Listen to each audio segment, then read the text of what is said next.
ನಮಸ್ಕಾರ ಸ್ನೇಹಿತರೆ, ನೀವು ನೋಡೋದಕ್ಕೆ ಶುರು ಮಾಡಿದ್ದೀರಿ ಸುದ್ದಿಯಾನದ ನ್ಯೂಸ್ ಶೋ. ನಾನು ಹರಿಪ್ರಸಾದ್. ನ್ಯೂಸ್ ಶೋದಲ್ಲಿ ಇವತ್ತು ಸಾಕಷ್ಟು ಕುತೂಹಲಕಾರಿಯಾಗಿರುವ ಸುದ್ದಿಗಳಿವೆ. ಅದನ್ನು ಒಂದೊಂದಾಗಿ ನಾನು ನಿಮಗೆ ವಿವರಿಸ್ತಾ ಹೋಗ್ತೀನಿ.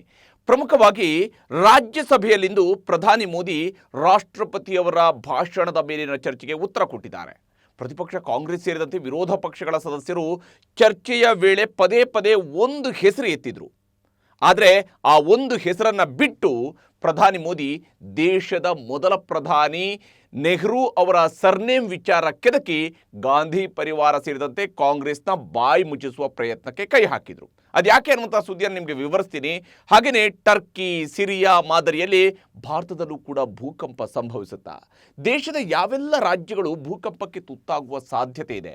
ವಿಜ್ಞಾನಿಯೊಬ್ಬರು ಕೊಟ್ಟಿರುವಂತಹ ಎಚ್ಚರಿಕೆ ಏನು ಅನ್ನುವ ಮಾಹಿತಿಯನ್ನು ಕೂಡ ಕೊಡ್ತೀನಿ. ಹಾಗೆಯೇ ಪಾಕಿಸ್ತಾನದ ಪ್ರಧಾನಿ ಟರ್ಕಿ ಅಧ್ಯಕ್ಷರಿಂದ ಯಾವ ಸ್ವರೂಪದಲ್ಲಿ ಕಪಾಳಮೋಕ್ಷ ಮಾಡಿಸ್ಕೊಂಡಿದ್ದಾರೆ ಅನ್ನೋದನ್ನು ಕೂಡ ನಿಮಗೆ ತಿಳಿಸ್ತೀನಿ. ಇನ್ನು ಭಾರತದ ಸ್ಪಿನ್ನರ್ ಅಶ್ವಿನ್ ಬರೆದ ದಾಖಲೆ ಏನು?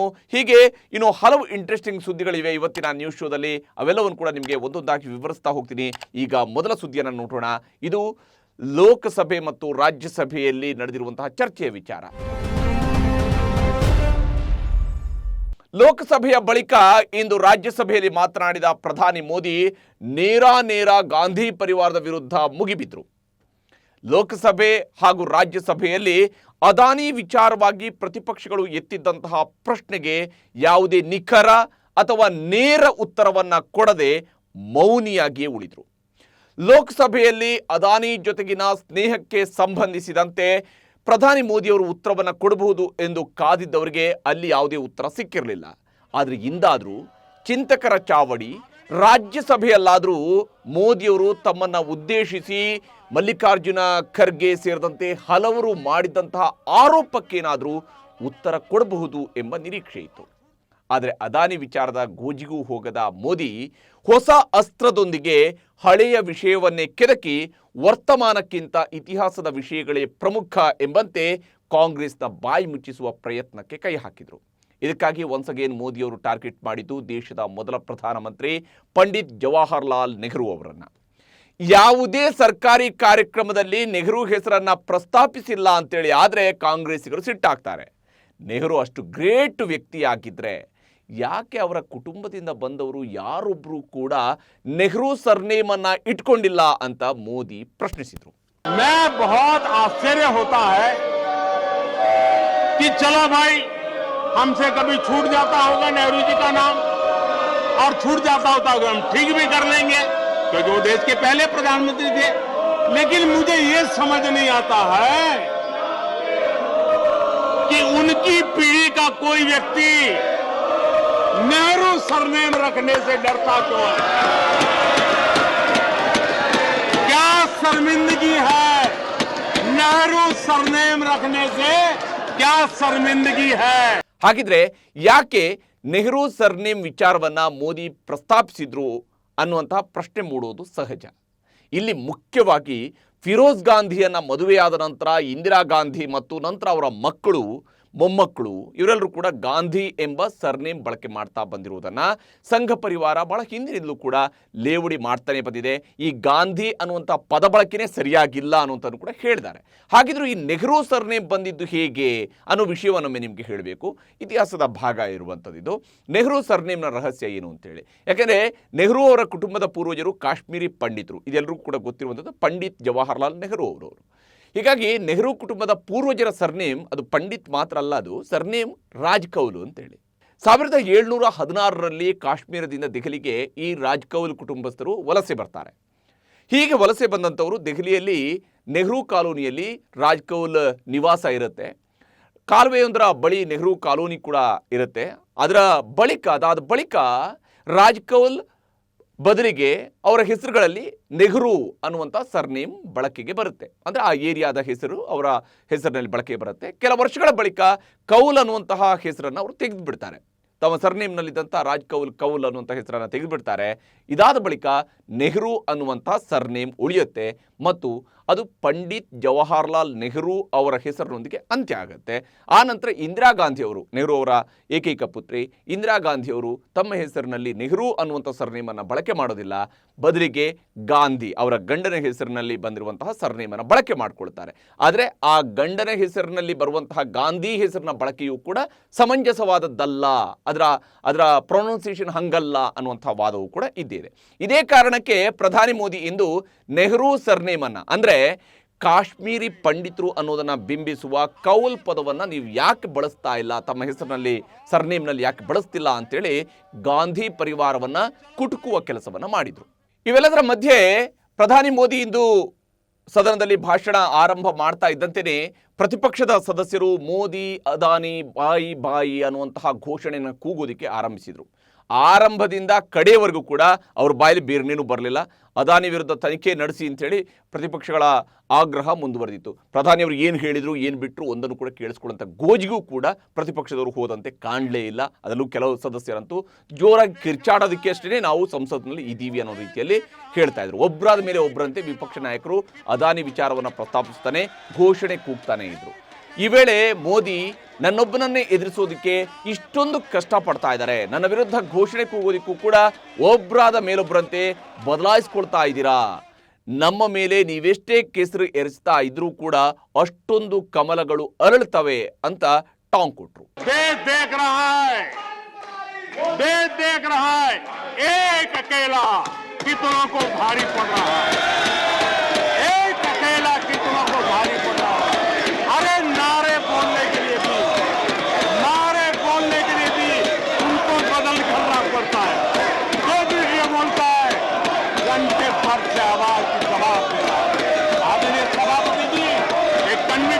कारण चला हूं, देश के लिए जीता हूं, देश के लिए कुछ करने के लिए निकला हुआ हूं। और इसलिए ये राजनीतिक खेल खेलने वाले लोग, उनके अंदर वो हौसला नहीं है, वो ढूंढ रहे हैं, बचने का रास्ता खोज रहे हैं. ಟರ್ಕಿ ಸಿರಿಯಾ ಮಾದರಿಯಲ್ಲಿ ಭಾರತದಲ್ಲೂ ಭೀಕರ ಭೂಕಂಪ ಸಂಭವಿಸುತ್ತಾ? ನೆದರ್ಲ್ಯಾಂಡಿನ ವಿಜ್ಞಾನಿಯೊಬ್ಬರು ಈ ಬಗ್ಗೆ ಎಚ್ಚರಿಕೆ ಕೊಟ್ಟಿದ್ದಾರೆ. ಟರ್ಕಿ ಮತ್ತು ಸಿರಿಯಾದಲ್ಲಿ ಭೂಕಂಪ ಸಂಭವಿಸಲಿದೆ ಅಂತ ಈ ವಿಜ್ಞಾನಿ ಫ್ರಾಂಕ್ ಹೂಗರ್ ಬಿಟ್ ದುರಂತ ನಡೆಯುವ 3 ದಿನಗಳ ಹಿಂದೆಯೇ ಎಚ್ಚರಿಕೆ ಕೊಟ್ಟಿದ್ರು. ಇದೀಗ ಭಾರತದ ವಿಚಾರದಲ್ಲಿ ಫ್ರಾಂಕ್ ಹೂಗರ್ ಬಿಟ್ ಎಚ್ಚರಿಕೆಯ ಸಂದೇಶ ಕೊಟ್ಟಿದ್ದಾರೆ. ಮುಂದಿನ ಬಾರಿ ಭಾರತೀಯ ಉಪಖಂಡದಲ್ಲಿ ಟರ್ಕಿ ಸಿರಿಯಾ ಮಾದರಿಯ ಭೂಕಂಪ ಸಂಭವಿಸಲಿದೆ ಅಂತ ಹೇಳಿದ್ದಾರೆ. ಅಫ್ಘಾನಿಸ್ತಾನ, ಪಾಕಿಸ್ತಾನ ಮತ್ತು ಭಾರತದಲ್ಲಿ ಭೂಕಂಪವಾಗಲಿದೆ. ಅಫ್ಘಾನಿಸ್ತಾನದಿಂದ ಆರಂಭವಾಗಿ ಹಿಂದೂ ಮಹಾಸಾಗರದವರೆಗೂ ಭೂಮಿ ಕಂಪಿಸಲಿದೆ ಅಂತ ವಿಜ್ಞಾನಿ ಫ್ರಾಂಕ್ ಹೂಗರ್ ಬಿಟ್ ಹೇಳಿದ್ದಾರೆ. ಮುಂಬರುವ ದಿನಗಳಲ್ಲಿ ಭಾರತೀಯ ಉಪಖಂಡ ಭೂಕಂಪನ ಚಟುವಟಿಕೆಯ ಕೇಂದ್ರ ಬಿಂದುವಾಗಲಿದೆ ಅಂತ ವಿಜ್ಞಾನಿ ಅಭಿಪ್ರಾಯಪಟ್ಟಿದ್ದಾರೆ. ಇನ್ನು ಡಚ್ ವಿಜ್ಞಾನಿ ನೀಡಿರುವಂತಹ ಎಚ್ಚರಿಕೆಯನ್ನು ಕೂಡ ಯಾರೂ ಕಡೆಗಣಿಸುವಂತಿಲ್ಲ. ನಿಮಗೆ ಗೊತ್ತಿರಬಹುದು, ಇತ್ತೀಚಿನ ವರ್ಷಗಳಲ್ಲಿ ಅಫ್ಘಾನಿಸ್ತಾನ, ಪಾಕಿಸ್ತಾನ ಮತ್ತು ದೆಹಲಿ ಸೇರಿದಂತೆ ಉತ್ತರ ಭಾರತದಲ್ಲಿ ಆಗಾಗ್ಗೆ ಭೂಮಿ ಕಂಪಿಸ್ತಾನೆ ಇರುತ್ತೆ. ಕೆಲ ತಿಂಗಳ ಹಿಂದೆಯೂ ಕೂಡ ದೆಹಲಿ, ಉತ್ತರಾಖಂಡ್, ಉತ್ತರ ಪ್ರದೇಶ ರಾಜ್ಯಗಳಲ್ಲಿ ಸಣ್ಣ ಪ್ರಮಾಣದಲ್ಲಿ ಭೂಮಿ ಕಂಪಿಸಿತು. ಇನ್ನು ಸರ್ಕಾರದ ದಾಖಲೆಗಳಲ್ಲೂ ಕೆಲ ಮಹತ್ವದ ವಿಚಾರಗಳು ಉಲ್ಲೇಖವಾಗಿವೆ. ಭಾರತದಲ್ಲಿ ಯಾವ ಸ್ವರೂಪದಲ್ಲಿ ಭೂಕಂಪದ ಭೀತಿ ಇದೆ ಅನ್ನೋದನ್ನು ನಿಮಗೆ ತೋರಿಸ್ತಾ ಹೋಗ್ತೀನಿ. ದೇಶದ 59% ಭೂಮಿಯನ್ನು ಭೂಕಂಪನ ವಲಯ ಅಂತ ಉಲ್ಲೇಖಿಸಲಾಗಿದೆ. ಭಾರತದ 59% ಭೂಮಿ ಭೂಕಂಪಕ್ಕೆ ತುತ್ತಾಗುವ ಸಾಧ್ಯತೆ ಇದೆ ಅಂತ ಇದರ ಅರ್ಥ. ಭಾರತದ 18% ಭಾಗದಲ್ಲಿ ಭೀಕರ ಭೂಕಂಪ ನಡೆಯುವಂತಹ ಸಾಧ್ಯತೆಗಳಿವೆ. ದೇಶದ 8 ರಾಜ್ಯಗಳನ್ನು ಭೂಕಂಪ ಪೀಡಿತ ಅಂತ ಗುರುತಿಸಲಾಗಿದೆ. ಅದರಲ್ಲಿ ಗುಜರಾತ್, ಹಿಮಾಚಲ ಪ್ರದೇಶ, ಬಿಹಾರ, ಅಸ್ಸಾಂ, ಮಣಿಪುರ, ನಾಗಾಲ್ಯಾಂಡ್, ಜಮ್ಮು ಕಾಶ್ಮೀರ, ಅಂಡಮಾನ್ ನಿಕೋಬಾರ್, ಹೀಗೆ ದೆಹಲಿ ಮೇಲೆ ಕೂಡ ಈ ಭೂಕಂಪ ಹಾದು ಹೋಗುವಂತಹ ಸಕ್ರಿಯ ಭೂಕಂಪದ ರೇಖೆ ಇದೆ. ಭೂಕಂಪ ವಿಚಾರದಲ್ಲಿ ಗುರುಗ್ರಾಮ ಅತ್ಯಂತ ಅಪಾಯಕಾರಿ ಪ್ರದೇಶ ಅಂತ ಗುರುತಿಸಲಾಗಿದೆ. ಹಿಮಾಲಯದ ಅತಿ ಹೆಚ್ಚು ಭೂಕಂಪ ಸಕ್ರಿಯ ಪ್ರದೇಶ ಅಂತೇಳಿ ಹಿಮಾಲಯದ ಪ್ರದೇಶವನ್ನು ಗುರುತಿಸಲಾಗಿದೆ. ಹಿಮಾಲಯದ ಟೆಕ್ಟಾನಿಕ್ ಫಲಕಗಳಲ್ಲಿ ಸ್ವಲ್ಪ ಬದಲಾವಣೆ ಆದರೂ ಕೂಡ, ಆ ಭೂಮಿಯ ಕೆಳಗಿನ ಪದರಗಳಲ್ಲಿ ಸ್ವಲ್ಪ ಬದಲಾವಣೆ ಆದರೂ, ಚಲನೆಯಲ್ಲಿ ಸ್ವಲ್ಪ ಬದಲಾವಣೆ ಆದರೂ ಕೂಡ ಅಪಾಯ ಕಟ್ಟಿಟ್ಟ ಬುತ್ತಿ. ದೆಹಲಿ ಸುತ್ತಮುತ್ತಲ ಪ್ರದೇಶಗಳಿಗೆ ಇದು ನೇರವಾದಂತಹ ಪರಿಣಾಮ ಬೀರುವ ಸಾಧ್ಯತೆ ಕೂಡ ಇದೆ ಅನ್ನುವಂಥದ್ದನ್ನು ಅಂದಾಜಿಸಲಾಗಿದೆ.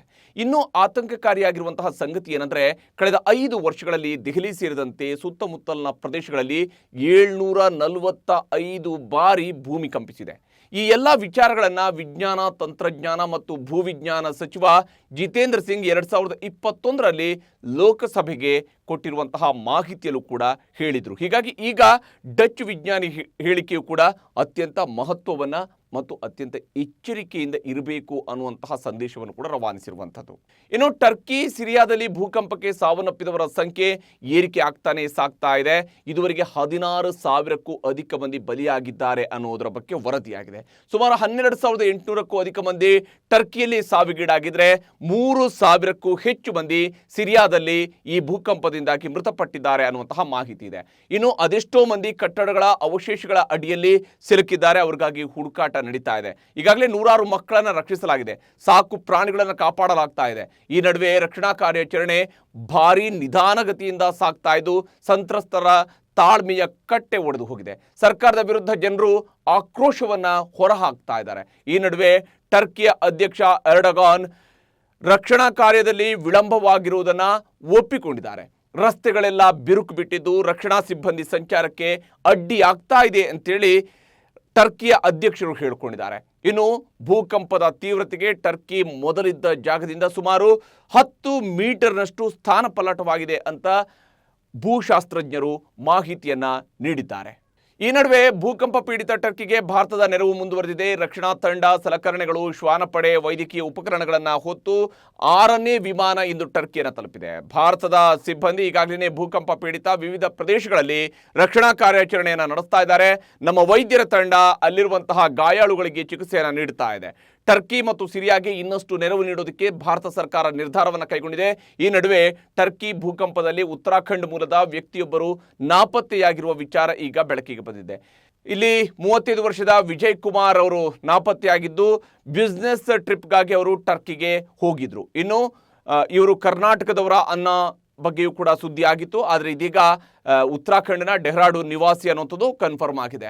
ಹಾಗೆಯೇ ಟರ್ಕಿಯಲ್ಲಿರುವ ಸುಮಾರು 3,000 ಭಾರತೀಯರು ಸುರಕ್ಷಿತವಾಗಿದ್ದಾರೆ ಅನ್ನುವಂತಹ ಮಾಹಿತಿಯನ್ನು ಭಾರತೀಯ ವಿದೇಶಾಂಗ ಇಲಾಖೆ ಸ್ಪಷ್ಟಪಡಿಸಿದೆ. ಒಂದೆಡೆ ಭಾರತ ಸೇರಿದಂತೆ ಜಗತ್ತಿನ ಹಲವು ರಾಷ್ಟ್ರಗಳು ಟರ್ಕಿಗೆ ಸಹಾಯ ಹಸ್ತವನ್ನು ಚಾಚ್ತಾ ಇದ್ರೆ, ಇತ್ತ ಪಾಕಿಸ್ತಾನದ ಪ್ರಧಾನಿ ತಮ್ಮ ಬೆಂಬಲ ಸೂಚಿಸುವುದಕ್ಕೆ ಟರ್ಕಿ ಪ್ರವಾಸ ಕೈಗೊಳ್ಳುವಂತಹ ಪ್ಲಾನ್ ಮಾಡಿದ್ರು. ಆದರೆ ಇದೀಗ ಟರ್ಕಿಯೇ ಪಾಕ್ ಪ್ರಧಾನಿ ಭೇಟಿ ನೀಡೋದು ಬೇಡ ಅಂತ ಖಡಕ್ ಆಗಿ ಹೇಳಿದ್ದು ಅಂತಾರಾಷ್ಟ್ರೀಯ ಮಟ್ಟದಲ್ಲಿ ಶೆಹಬಾಜ್ ಶರೀಫ್ಗೆ ಕಪಾಳ ಮೋಕ್ಷವಾದಂತಾಗಿದೆ. ಪಾಕಿಸ್ತಾನದ ಪ್ರಧಾನಿಯ ತಲೆಯಲ್ಲಿ ಅದೇನು ತುಂಬಿದೆಯೋ ಗೊತ್ತಿಲ್ಲ. ಒಂದು ರಾಷ್ಟ್ರ ಇಂತಹ ಭೀಕರ ವಿಪತ್ತಿಗೆ ತುತ್ತಾಗಿರುವಾಗ ಇತರೆ ದೇಶದ ಯಾವುದೇ ನಾಯಕರು ಭೇಟಿ ಕೊಡುವಂಥದ್ದು ಸರಿಯಲ್ಲ. ಯಾಕಂದ್ರೆ ಅವರ ಆತಿಥ್ಯಕ್ಕೆ ಖರ್ಚು ಮಾಡುವಂತಹ ಪರಿಸ್ಥಿತಿಯಲ್ಲಿ ಯಾವ ದೇಶಕ್ಕೆ ಅವರು ಹೋಗ್ತಾರಲ್ಲ ಆ ದೇಶ ಇರೋದಿಲ್ಲ. ಇಂದು ಒಂದು ದೇಶವನ್ನು ಮುನ್ನಡೆಸ್ತಾ ಇರುವಂತಹ ನಾಯಕನಿಗೆ ಇಂಥದ್ದೊಂದು ಸಾಮಾನ್ಯ ಜ್ಞಾನವೂ ಕೂಡ ಇರಬೇಕಾಗಿತ್ತು.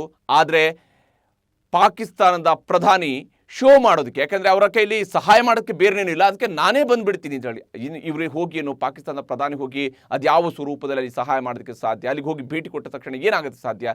ಈಗ ಟರ್ಕಿ ಅಧ್ಯಕ್ಷರ ನಿಲುವಿನಿಂದಾಗಿ ಪಾಕಿಸ್ತಾನದ ಪ್ರಧಾನಿಗೆ ಕಪಾಳ ಮೋಕ್ಷ ಮಾಡಿದಂತಾಗಿದೆ. ಕುತಂತ್ರಿ ಚೀನಾ ವಿಚಾರದಲ್ಲಿ ಭಾರತ ಸರ್ಕಾರ ಮತ್ತಷ್ಟು ಅಲರ್ಟ್ ಆಗಿದೆ. ಚೀನಾದ ಕಂಪನಿಗಳ ಜೊತೆಗೆ ಯಾವುದೇ ಶೈಕ್ಷಣಿಕ ಸಹಭಾಗಿತ್ವ ಕೈಗೊಳ್ಳದಂತೆ ದೇಶದ ಉನ್ನತ ಶಿಕ್ಷಣ ಸಂಸ್ಥೆಗಳಿಗೆ ಕೇಂದ್ರ ಸರ್ಕಾರ ಸೂಚನೆಯನ್ನು ನೀಡೋದಕ್ಕೆ ನಿರ್ಧರಿಸಿದೆ. ಜಾಗತಿಕ ಮಟ್ಟದಲ್ಲಿ ಚೀನಾ ಬೇಹುಗಾರಿಕೆ ನಡೆಸ್ತಾ ಇದ್ದು ಚೀನಾ ಕಂಪನಿಗಳ ಜೊತೆಗೆ ನಮ್ಮಲ್ಲಿರುವ ಶಿಕ್ಷಣ ಸಂಸ್ಥೆಗಳು ಸಹಯೋಗ ಮಾಡೋದಕ್ಕೆ ಕಡಿವಾಣ ಹಾಕಬೇಕು ಅನ್ನುವಂತಹ ತೀರ್ಮಾನಕ್ಕೆ ಸರ್ಕಾರ ಬಂದಿದೆ. ಅದರಲ್ಲೂ ವಿಶೇಷವಾಗಿ ತಾಂತ್ರಿಕ ಶಿಕ್ಷಣ ಸಂಸ್ಥೆಗಳಂತೂ ಚೀನಾ ಕಂಪನಿಗಳ ಜೊತೆಗೆ ಸಹಭಾಗಿತ್ವವನ್ನು ಮಾಡಬಾರ್ದು. ಒಂದು ವೇಳೆ ಚೀನಾ ಕಂಪನಿಗಳ ಜೊತೆಗೆ ಸಹಭಾಗಿತ್ವ ಮಾಡೋದೇ ಆದಲ್ಲಿ ಭಾರತೀಯ ವಿದೇಶಾಂಗ ಇಲಾಖೆಯ ಅನುಮತಿ ಪಡೆಯಬೇಕು. ಶೀಘ್ರವೇ ಈ ಬಗ್ಗೆ ದೇಶದ ಎಲ್ಲ ಯೂನಿವರ್ಸಿಟಿ ಸೇರಿದಂತೆ ಉನ್ನತ ಶಿಕ್ಷಣ ಸಂಸ್ಥೆಗಳಿಗೆ ಕೇಂದ್ರ ಸರ್ಕಾರ ನಿಯಮಗಳ ಪಟ್ಟಿಯನ್ನು ರವಾನೆ ಮಾಡಲಿದೆ. ಭಾರತ ಮಾತ್ರವಲ್ಲ, ಚೀನಾ ಈಗ ಇನ್ನೂ ಹಲವು ರಾಷ್ಟ್ರಗಳ ನಂಬಿಕೆಯನ್ನು ಕಳ್ಕೊಂಡಿದೆ.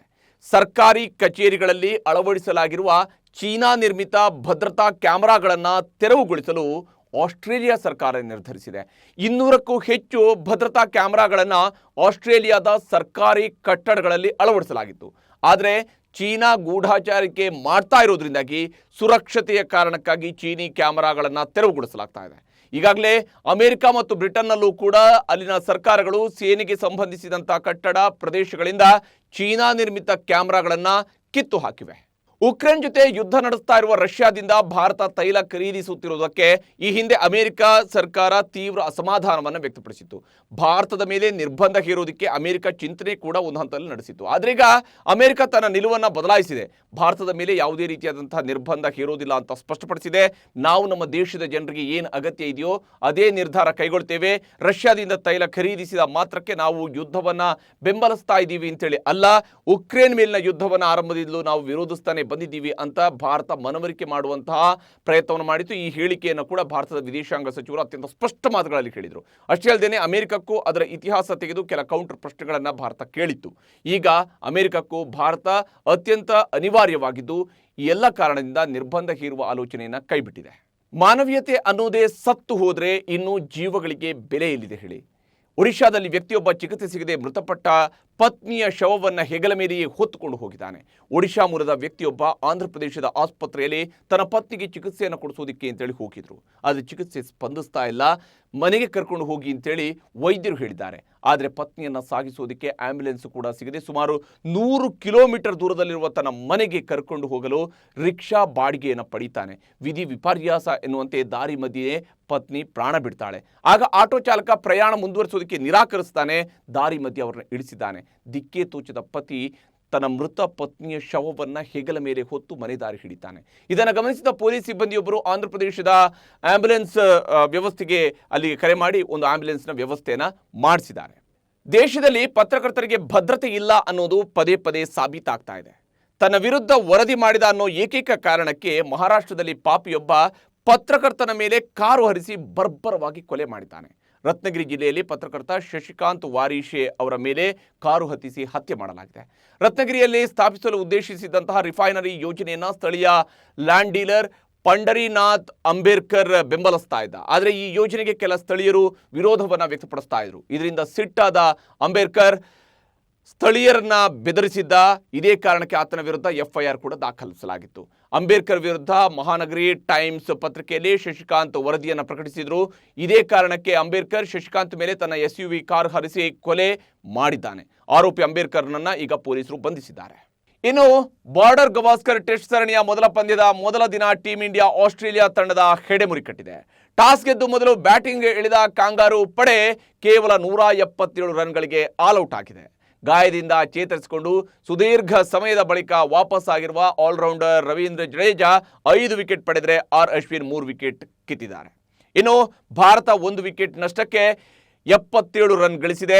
ರೋಹಿತ್ ಶರ್ಮಾ ಅಜೇಯ ಅರ್ಧಶತಕ ಬಾರಿಸಿದ್ದಾರೆ. ಆದರೆ KL ರಾಹುಲ್ ಕೇವಲ 20 ರನ್ಗೆ ಔಟ್ ಆಗಿ ನಿರಾಸೆ ಮೂಡಿಸಿದ್ದಾರೆ. ಈ ನಡುವೆ ಸ್ಪಿನ್ನರ್ ಅಶ್ವಿನ್ ಟೆಸ್ಟ್ ಕ್ರಿಕೆಟ್ನಲ್ಲಿ ಅತ್ಯಂತ ವೇಗವಾಗಿ 450 ವಿಕೆಟ್ ಪಡೆದ 2ನೇ ಬೌಲರ್ ಅನ್ನುವ ದಾಖಲೆಗೆ ಪಾತ್ರರಾಗಿದ್ದಾರೆ.